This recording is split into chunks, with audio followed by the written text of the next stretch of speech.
Hello, you wonderful people, and welcome to another episode of Super-Fanta-Fi. This being a show where I talk about TV shows of the supernatural, fantasy, and/or science fictional genre.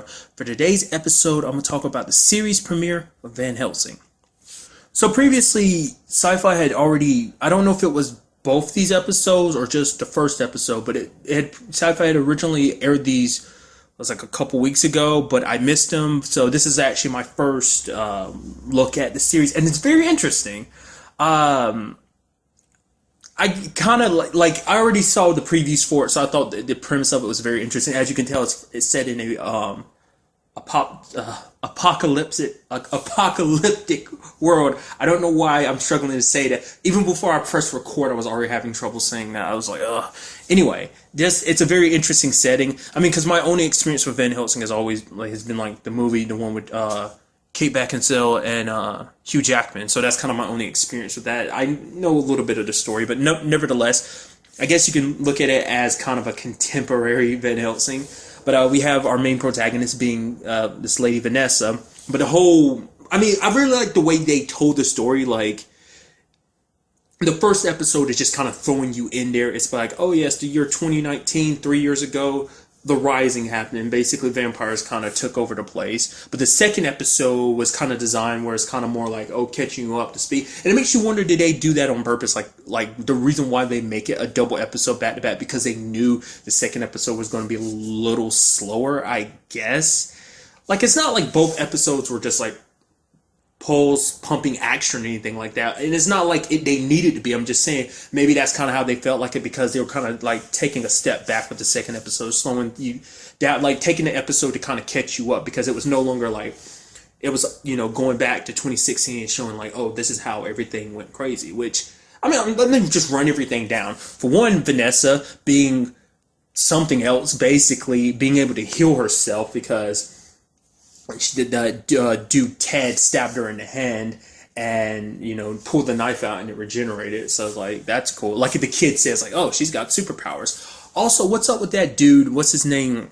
It's Sam, right? The deaf guy. What's up with him? Like, when he was kind of like getting all close to, I mean, we only knew her at the docket at the time, but obviously her name was Sarah. But it's like, why was he getting all close to her like that? It was almost like she recognized something. Like, I don't know, like, what that was. Did he actually know her beforehand? Did she know him beforehand? Because it seemed like there was something there. Like, because in the back of my mind, I'm like, wait, is he actually like the head honcho of all these vampires and they just don't know it or something? Which is highly doubtful, yet, because of the whole whole situation they have. I mean, they have all those UV lights to stop any vampires from intruding and whatnot. But getting back to it, it's just like we have Vanessa. She has amnesia to a certain extent. She remembers her name. She remembers the fact that she has a daughter named Dylan. But other than that, she doesn't know why she's here. Why they were ordered to, like the military guys were ordered to protect her, in particular Axel.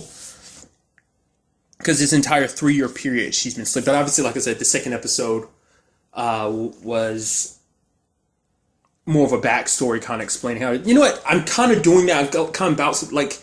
I do apologize. I'm very disorganized with that, because it's like with double, like, back-to-back episodes, I really don't know how to really go about them. Like, part of me wants to go like episode by episode, but at the same time, because the stories are so heavily connected, they're not just like their own things. It's like, basically, we end up finding out that basically a volcano erupted, and it led to like some nuclear plants going up. And essentially, all the ash kind of filled the air, and it kind of blocked out the sun. So that's kind of why they're out. Because I was wondering, because like from my understanding from the first episode, I was thinking like, okay, so vampires came with a volcano eruption. I was like, that didn't make any sense. It's like, no, they've always been here. They just used a volcano eruption, which blotted out the sun, as an opportunity to make their move. Which for them now involves getting Vanessa, because they know that she's something special, which they found out about her before they kind of took control of things. But they want her because she can be their greatest destruction, kind of a weapon used against them. Because we ended up finding out that if you drink her blood, a vampire will turn back to a human. At least for now. We've got a small glimpse of it. We don't know whether that's a permanent fix or not. It's happened twice, but the first guy, we don't know what happened to him. And most likely what happened is now that he's turned back into a human, like, all of his vampire pals basically probably ripped him apart. But nonetheless, you also had that guy, like, you know, at the end of the first episode, it's like, I felt myself feel again. She made me human again, so. And let's talk about all those people at that place, you know, that found their way into the hospital with that group that Ted brought back with him. It's like, they were just so quick to jump to the, oh, they were after you, you know, what are you, some kind of freak or whatever? It's like, you know, like, especially that lady with the crowbar. She's like getting all up in Vanessa's face, and Vanessa's like, you better back up, lady. I don't know what's going on. It's like, oh, that's not good enough for me. It's like, for one, you just got joined into this situation. How about you take a step back, lady, and calm the hell down? I know you're freaked out. You're in a very stressful situation, but it's kind of like, why would you react like that? I mean, I guess seeing what Vanessa did, which I thought was very interesting how they opened it up. Like, obviously they opened up with the whole Vanessa situation of being like ripping those vampire parts, and she did it with like her bare hands. Like, she like swiped with her fingernails and slit their throats. That was kind of impressive, and then just got blood all over the place. It's like, oh, but you were so vicious and stuff like that. It's like, for one, you should be grateful because she saved your sorry tale. She got rid of some of the vampires, so it's like, yeah. And that's another thing I want to quickly note. This show is super, super bloody. I mean, it's like, it makes sense. But then there was that lady who got turned, and that girl was like, I'm sorry, and then caved her head in with the fire hydrant. I was just like, oh, gosh. That was pretty brutal. And then, like I said, all the blood that's around Vanessa. But I guess considering it's kind of a vampire show and blood's kind of a key element, it's like you expect things to be bloody. But it's just kind of like outside of drinking blood. I don't know. I don't know why. I mean, because it seems like it's not even just biting people. They rip people apart, because we ended up getting surprised that Vanessa, quote unquote, died. You know, because that's the whole thing, is like what her situation is, because that vampire bit her. I mean, first he like got at her neck, and then he like chewed into her stomach. I was like, oh man, that's a brutal way to die. But then you had Sarah, the doc, looking over her body and just like looking like already wiping away the blood. It's like, okay, where did the wounds go? It's like, wait, rigor mortis hasn't set in for her body. Her body, it's like it's dead, but at the same time it's not dead. They didn't even check her cells, and her blood was like working like it normally would. Like, she wasn't in the state that she was in. So it makes you wonder though, why would she sleep for like 3 years though? Like, I don't know. And kind of something that was kind of like bothering me in this episode, why did her daughter hide? Like, her mom was looking for her, like her daughter Dylan was hiding in the closet after the whole thing with her dad, because it's like, oh yeah, dad rather hang out with whatever woman he has in his place than, you know, spending time with his daughter. And her parents started fighting, so she kind of went and hid in the closet. But it's like, your mom's looking for you. So I didn't know, like, I don't know how to interpret that. Either it's because she was just trying to like, oh, mom and dad are fighting. It's like, I don't care if mom and dad are done fighting. I just want to stay here. That, or it might be because of her mom's temper, because, I mean, you know, we saw her beat up that dude named Tommy in the hallway, which, granted, she had right to. He was beating up on her friend, so it's kind of like, yeah, he deserved to kind of get his ass kicked. But I guess, like, the way it seems, the way Dylan kind of responded, it seemed like Vanessa did that more often than not. So I don't know, maybe she kind of hid herself away in the closet because she was maybe there's a part of her that was a little scared of her mom, or maybe it was simply just like mom and dad are fighting. It's like, oh, mom wants to kind of give me the cake and whatnot, and she just kind of wants to just like, no, I'm done with it. Because, I mean, we don't really know too much about Vanessa. We do know she had money issues because she was donating her blood for money, but she was making her daughter think like, oh, she was getting, you know, trying job interviews and stuff like that. So it's like, it looked like she was kind of down on her luck type of situation. But you can see the family situation that she is divorced. And that is a question though, like, as we see, like, we never really find out what did happen to Dylan after Vanessa quote unquote died. So there's a whole thing about him keeping Sarah after she turned. And I was curious about that. I was wondering that too, because everyone was like, oh my God, you're keeping it. It's like, for one, she's locked up, so why does it matter? But I guess it's like, well, the fact that you can't keep one of those here, because it's like that she could easily get loose and kill us. But once again, I want to bring up the point of like, you came to his place. This like hospital lockdown, this whole situation, got the doors booby trapped. That's his thing.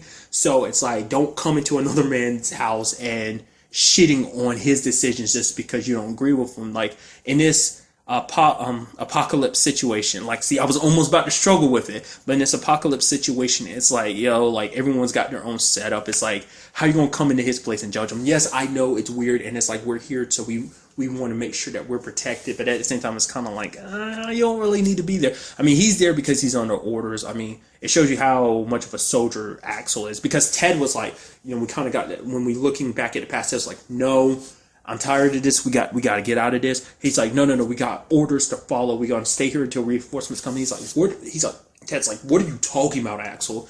Showing just how dedicated like Axel was to doing his job. But truth be told, is maybe that's the way Axel's kept himself sane these past 3 years. It's just the fact is that this is how things work. Like, it's like I follow my orders. Maybe things will work out, maybe they won't. But at the very least, it gives me something to do. It kind of gives me hope, this whole Vanessa situation. So that's one way to look at it. But I what I found very interesting is how we found out that how Sarah transformed, like got bitten. Because my understanding was like the way Axel made it seem like, oh, she was trying to help someone get back in, and that's when she got bit, trying to close doors. Like, no.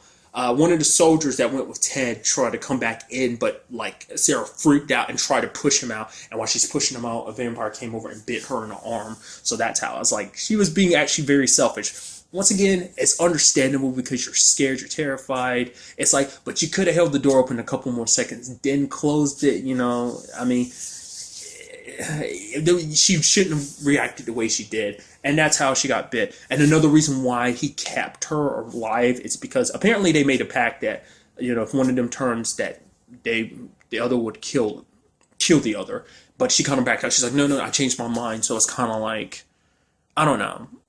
It seems like there might be something there because even Ted pointed it out because he's like, oh yeah, it's the doc's birthday soon. And he's like, how do you remember that crap? And he's like, I just do. He's like, is there something? He's like, no, it's not like that. So maybe that's what that situation, maybe that's another reason why he keeps her around. He keeps her fed too, but that's also because he's also hoping for there to be another solution. It seems like and from what he said, Ted leaving and then him coming back with that other group, that all seems to have been a 6-month period. So he's been, keeping her around. Lucky for him, though, that means there is a way to reverse it because, Vanessa's there, so he could get the dot back because she is the one that has all the... Well, truth be told, she doesn't even have all the answers because even she doesn't understand what's going on with Vanessa.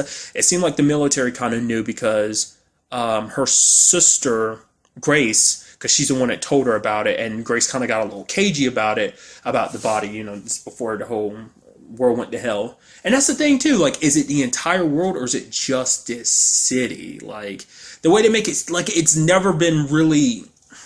Because when the volcano exploded, it was like, wasn't it like 1,000-mile radius or something? Like, it's like a huge-ass crater there. Like I said, some nuclear plants and stuff went up. So it caused some big devastation, but, like, it's... Like, all we see is everything allocated to this one city that's kind of destroyed and ransacked and run down, just vampires roaming the streets. But the outside world is still not 100% sure. Is it like is there places in the world kind of okay? And because that does bring up the question of like, will this all take place in this one city, or will it be the type of show it's like, the apocalypse is here, we got to get out of town, and there's traveling? I'm sure there's not that many vehicles that still operate, and with the hordes of vampires around, it's not the easiest to get around. So, but, just curious. And also, I brought it up earlier, the fact is that they said Vanessa could basically be their salvation too, because, like, I guess what little vampires are left, or like in this particular town, might be all that's left at all, because they're probably dying out. They're like, she can be our salvation, but it's like, how is that be? Maybe it's because of whatever is in her is part vampire too, without the whole drinking blood and diversion to sunlight type of thing. Maybe, put it in a different perspective. Maybe there's a little bit of a Blade thing going on, like, oh, there's a bit of vampire in there. Or maybe it's just something entirely different. So, I'm very curious to find out, like, that along with many other things of, like, what's going on. I'm curious to see, like, how the group will react, because obviously you saw the group at the end freaking out a little bit, being like, oh, wait, whoa. I'm not at the end, but at least the end of the first episode, freaking out, whoa, wait a minute. He's human now. He was a vampire before, but wait, the UV lights aren't affecting him. He is human now. What did you do to him? that, probably already terrifies them. Which at the same time, though, it does make you wonder if they're like, how they'll rationalize it. Where they'll be like, okay, all we got to do is cut you open, let you bleed a little bit, and you turn all the vampires back to normal. So it's kind of like, oh, hey, yeah, we can get out of here. All we have to do is use your blood as a weapon against the vampires that they come towards. We just, sprinkle some of your blood down their throats. They're human again, and we deal with them that way. Because the way it seems like, because Vanessa is obviously being set up as kind of the reluctant hero. She's not trying to be a hero. She's just thrown into a situation. She has no idea what's going on. And, all she really cares about is finding her daughter, which kind of puts her and Axel at odds. Because Axel is like, no, we got to stay here. I got to follow orders. I'll protect you. That's my duty. And she's like, I don't need you to protect me. I need to go find my daughter. But you kind of understand where Axel's coming from, because it's like, you're very valuable. Like, obviously, you're not normal. After seeing what you could do, the whole healing yourself like that thing, is like, you're not normal, and you're the key, most likely the key to solving this whole situation. So, like I said, maybe we'll get like a lot more answers if the situation comes about and the doc is healed. But like I said, that's a question of how, is it a permanent cure? Can it be reversed? Like, can someone who's been cured, like, once they get cured, can they ever be turned back into a vampire under different circumstances? Or is it kind of like the vampirism kind of virus is no longer, you kind of gain an immunity to it? Because I was wondering what that was going to be like. The fact is, when he bit her neck at the very beginning, I was like, okay, so her blood's like poison to him, but it's like he didn't die. So I was like, okay. And then I was like, the moment he popped in, I was like, oh, he's human again. That's very interesting. Part of me was wondering, is like, are they going to end up killing him before they find out? It's like, oh, he's not a vampire. It's like, how would they know to trust him? And it's like, and then the UV lights came on. I was like, okay, yeah, there's a good sign. But because we had the whole situation of Ted turning her over, because apparently they did something to him in that 6-month period. It's like, you won't know what they did to me. All they said, if I give her to them, like proof that it's her, and give her to them, then they'll leave us alone, or at the very least probably leave us alone. But it's like, from one, it's very idiotic of you to think like that. After 3 years that you think it could just be simply solved like that, they'll get her and then they'll kill you and everybody else, just just to get rid of you. It's because like, oh, we finally got what we want, so we don't need you anymore.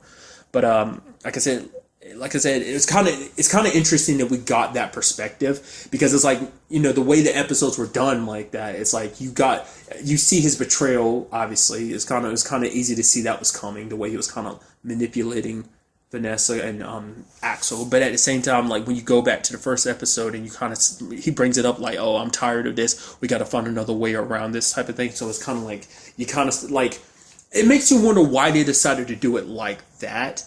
Why not start with the second episode? Why not make the second episode the first episode? Really, who am I to say anything? Because the fact of the matter is, I'm not the creator behind the show. I'm not the writer, director, or anything like that. But I just think it's fascinating.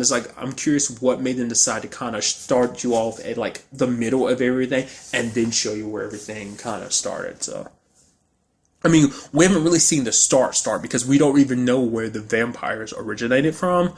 We just know that they've been here for a while. They've been hiding in the shadows. So this whole opportunity was presented to them to kind of like, I don't know, like, and the fact is, it's lasted for 3 years too. So is there any possibility of it ever clearing up? Like I said, once again, this is like the third time I've mentioned it, but nuclear power plants going up. So I'm guessing, like, it's kind of a fallout situation, not specifically referencing the games, but the word in general, fallout. So it's kind of like, maybe that type of radiation and stuff can't be dealt with like in a small amount of time. When you have something catastrophic like that happening, it takes years upon years upon years of something like that to completely go away before land is like, stable enough for people to kind of, for land to be more inhabitable again. I don't know. I'm just very curious to see where the show goes. It's very interesting. It took a perspective I wasn't quite expecting from the show, like, because I didn't catch the apocalypse angle to it. Like, oh, like I thought it was just kind of like, you know how in similar fashion, like of a zombie outbreak, I was kind of thinking like, oh, the show happens like right after like vampires kind of run wild. That's why I wasn't expecting a 3 year gap of like, oh, things are going to crap. But it's kind of on same note, along those same lines of kind of like, oh, of a like a kind of comparing it to a zombie thing of like, you don't really get to see where it really started. I mean, you kind of got an idea, but like I said, we still have to go back and find out more about the vampires, as well as specifically the dude that's in charge. So find out what his ultimate goal is. But I'm pretty sure it's like, yeah, to make sure that the vampire species stays alive. But it's like, how did you guys come to be? Will those even be answers? I mean, questions we'll ever get answered. So, but overall, very enjoyed it. And like I said before, just very curious to see where the series takes us. But that's really all I want to talk about in this episode. To the next time we meet, be happy, be safe, love light to the force, and enjoy it. Good day and goodbye.